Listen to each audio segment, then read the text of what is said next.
नमस्कार विद्यार्थियों, आज का हमारा विषय समष्टि अर्थशास्त्र से संबंधित है। द्वितीय वर्ष के विद्यार्थी इसका अध्ययन करेंगे।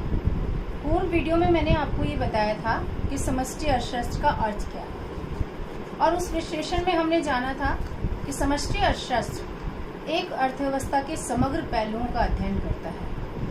आज मैं उसका विस्तृत अध्ययन करते हुए आपको स्पष्ट करना चाहूंगी कि समष्टि अर्थशास्त्र की विषय सामग्री क्या है। इन अर्थों में हम ये कहते हैं कि समष्टि अर्थशास्त्र अर्थव्यवस्था के विभिन्न आयामों को छूता है और विश्लेषण करता है, जिसमें हम कहते हैं उसके मुख्य जो विषय सामग्री है वो संबंधित है आय एवं रोजगार के सिद्धांत से, सामान्य कीमत स्तर एवं मुद्रास्फीति के सिद्धांत से, आर्थिक विकास के सिद्धांत से, भुगतान शेष तथा विदेशी विनिमय दर निर्धारण के सिद्धांतों से और राजकोषीय एवं मौद्रिक नीतियों के विश्लेषण से। इन सिद्धांतों को या इन विषय सामग्रियों को हम विस्तृत रूप में जानना चाहेंगे कि समष्टि अर्थशास्त्र के अंतर्गत हम इनका अध्ययन किस प्रकार से करते हैं। सबसे पहले मैं आपको स्पष्ट करना चाहूंगी आय एवं रोजगार के सिद्धांत। किसी भी अर्थव्यवस्था के अंतर्गत राष्ट्रीय आय का अपना एक महत्वपूर्ण स्थान पाया जाता है, और वो राष्ट्रीय आय एक अर्थव्यवस्था के अंतर्गत उसके विकास की द्योतक होती है। इसलिए राष्ट्रीय आय का अध्ययन करना एक अर्थव्यवस्था के लिए आवश्यक हो जाता है, और रोजगार के स्तरों की प्राप्ति करना अत्यंत ही महत्वपूर्ण हो जाता है। इन संदर्भों में इसके द्वारा समष्टि अर्थशास्त्र के अंतर्गत पूर्ण प्रतियोगी रोजगार के सिद्धांत पर सुधार करते हुए अपना समग्र प्रभावी मांग के नाम से रोजगार एवं राष्ट्रीय आय के सिद्धांत को स्पष्ट करने का प्रयास किया। केन्स ये मान के चलते थे किसी अर्थव्यवस्था के अंतर्गत जो राष्ट्रीय आय होती है वह वास्तव में उपभोग, विनियोग, सरकारी व्यय और शुद्ध निर्यात के योगफल से निर्मित होती है। और एक अर्थव्यवस्था के अंतर्गत राष्ट्रीय आय का बढ़ना अपने आप में प्रगति का द्योतक माना जाता है, और प्रगति की द्योतक होने के कारण इसका विश्लेषण जो है वो अत्यंत आवश्यक हो जाता है। पूर्ण रोजगार के सिद्धांतों को स्पष्ट करने के लिए केन्स ने ये माना था कि अर्थव्यवस्था के अंतर्गत प्रभावी मांग में वृद्धि होना आवश्यक है। तो हम ये मानते हैं कि समष्टि अर्थशास्त्र के अंतर्गत मुख्य रूप से हम आय एवं रोजगार के सिद्धांतों की विवेचना करते हैं, और केन्सियन विश्लेषण इसका एक महत्वपूर्ण उदाहरण है जो समष्टि अर्थशास्त्र का भाग बनता है। इसी प्रकार द्वितीय जो विषय सामग्री हमारे समष्टि अर्थशास्त्र की है वो सामान्य कीमत स्तर एवं मुद्रास्फीति के सिद्धांतों से संबंधित है। अर्थव्यवस्था के अंतर्गत कीमत स्तर का स्टेबल होना बहुत ही जरूरी है, स्थिर होना बहुत ही जरूरी है। कई बार अर्थव्यवस्था में इन्फ्लेशन की स्थितियां पाई जाती हैं, इन्फ्लेशन तेजी आ जाती है और तेजी के कारण कीमत स्तर काफी ऊंचा चला जाता है, और इसी तरह से मंदी के कारण कीमत स्तर जो होता है वो काफी नीचा चला जाता है।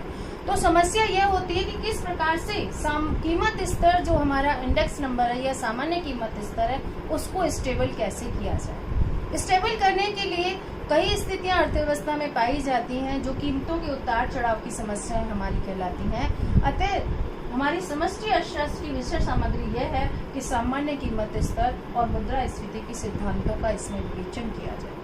हम जानते हैं कि मंदी की स्थिति अर्थव्यवस्था में आती है तो कीमतों में गिरावट बहुत तेजी से होने लगती है, बेरोजगारी की मात्रा बढ़ने लगती है।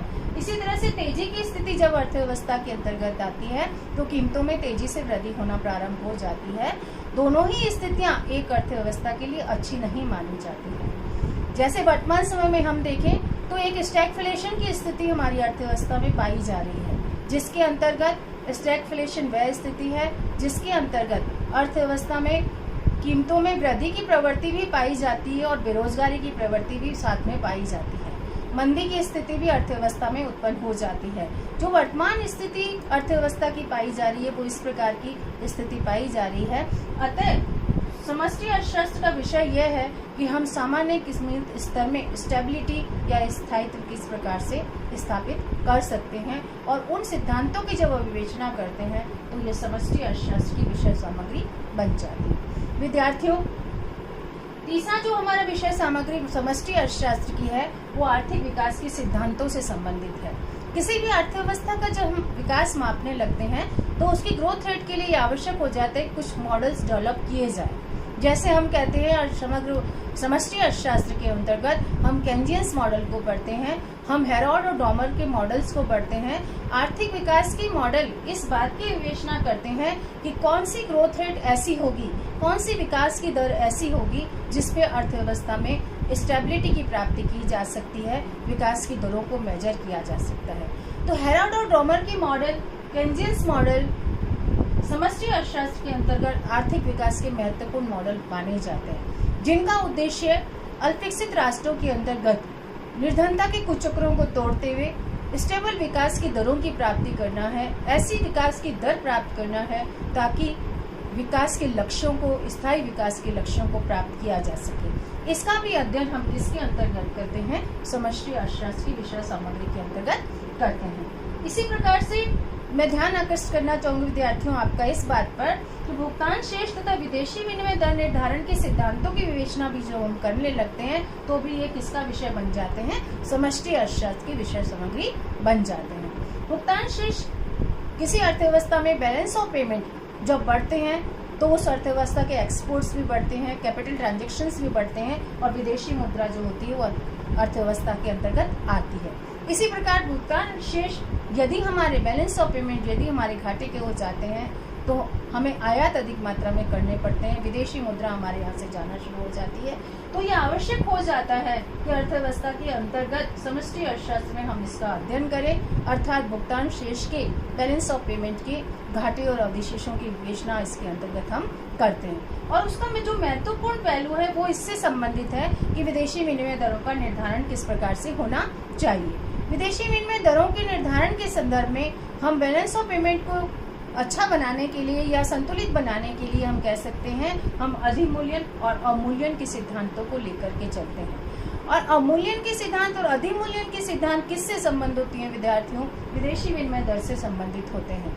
जब अर्थव्यवस्था में अवमूल्यन किया जाता है अर्थात हमारे राष्ट्र की मुद्रा का बाह्य मूल्य विदेशी राष्ट्र में घटाया जाता है तो अर्थव्यवस्था में एक्सपोर्ट बढ़ने लगते हैं, निर्यात बढ़ने लगते हैं, जिसके कारण पूंजी का प्रवाह अर्थव्यवस्था में होने लगता है। कई बार सरकार को अधिमूल्यन की नीतियां भी अपनानी पड़ती हैं ताकि इंपोर्ट्स जो हैं उनमें वृद्धि हो जाती है, किसी आवश्यक कारणवश निर्यात हमारे घट जाते हैं, लेकिन अधिमूल्यन की पॉलिसीज भी जो होती हैं वो भी सोच के अर्थव्यवस्था में अडॉप्ट की जाती हैं ताकि अर्थव्यवस्था के अंतर्गत बैलेंस ऑफ पेमेंट और बैलेंस ऑफ ट्रेड को संतुलित किया जा सके। इसका अध्ययन बहुत महत्वपूर्ण हो जाता है अर्थशास्त्र के समष्टि अर्थशास्त्र के भाग के अंतर्गत, क्योंकि यही सारी नीतियां जो होती हैं हमारे अंतर्राष्ट्रीय व्यापार को प्रभावित करती हैं, अतः इनका अध्ययन समष्टि अर्थशास्त्र के अंतर्गत किया जाता है। इसी प्रकार विद्यार्थियों राजकोषीय मौद्रिक नीतियों का विश्लेषण भी समष्टि अर्थशास्त्र की विषय सामग्री बन जाता है, क्योंकि हम देखते हैं यदि हमें अर्थव्यवस्था में आर्थिक विकास के दरों की प्राप्ति करनी है, कीमत स्थायित्व को प्राप्त करना है,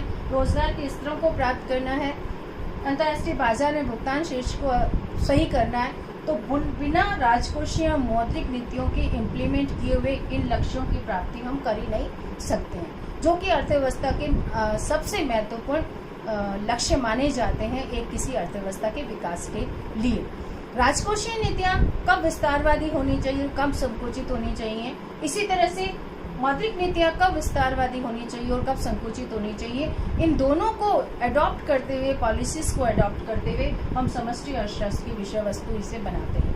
वर्तमान विश्व अर्थव्यवस्था के अंतर्गत या भारतीय अर्थव्यवस्था के अंतर्गत हम देखते हैं कि जो अर्थव्यवस्था की स्थिति चल रही है उसके अनुसार सरकार क्या कर रही है, राजकोषीय नीतियों को इम्प्लीमेंट में ला रही है और इम्प्लीमेंट करते हुए राजकोषीय नीतियों के माध्यम से राज्य सरकार सार्वजनिक विनियोगों में वृद्धि कर रही है ताकि सभी को रोजगार प्राप्त हो सके और जो मंदी की स्थिति वर्तमान में अर्थव्यवस्था में प्रारंभ हो चुकी है उससे हम निजात पा सकें। इसी प्रकार मौद्रिक नीतियों को भी विस्तारवादी बनाया जा रहा है ताकि मुद्रा की सप्लाई अर्थव्यवस्था में अधिक मात्रा में हो सके। इसके लिए ब्याज की दरों में, बैंक दरों में कमी की जा रही है और इस लक्ष्य को प्राप्ति हम कर रहे हैं ताकि अर्थव्यवस्था को जिस वर्तमान अर्थव्यवस्था में जिसमें हम जी रहे हैं उसके दुष्परिणामों से बचा जा सके।